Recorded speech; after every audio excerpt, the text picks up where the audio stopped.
Weed of the week is Volunteer Roundup Ready Canola.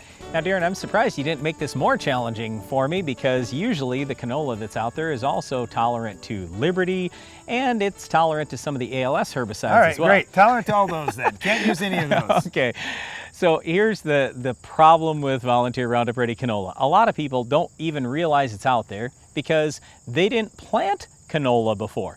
But canola will move in on trains from birds. It just shows up randomly in your field, and you think, oh, it's just a normal weed, I'm just gonna go spray Roundup. And by the time you realize, uh-oh, I'm not controlling it, now that canola is big. And the key to controlling canola, just like most weeds, is you gotta get it when it's small. If that canola is 2 inches tall or less, dicamba is actually not too bad. All right, well, let's be realistic. Most farmers prefer 2,4-D, and that's why the enlist-tolerant crops like the new Enlist E3 soybeans have been really popular in those areas because, hey, I can come back with 2,4-D, I can wipe out canola no problem. Yep, but again, keep in mind, a lot of people with Enlist, they're thinking Liberty and 2,4-D. So the Liberty is going to be their late spray. Well, a lot of the canola out there is tolerant to Liberty. So you got to be real careful about what you're doing.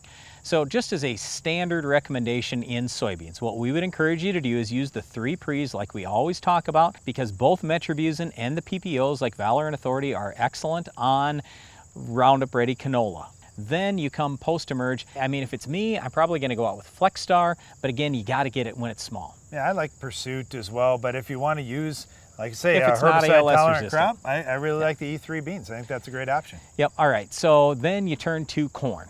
Okay, so in corn, for me, I'd say Verdict is probably the best way to go pre-emerge. Post-emerge, we already talked about dicamba a little bit, and so a lot of people say, oh, it's just not that great. Look, the HPPDs are really good on Volunteer Roundup Ready canola. So use an HPPD in your system, even if it's a reduced rate, that's going to help.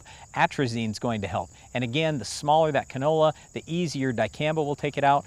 Status is pretty good as well.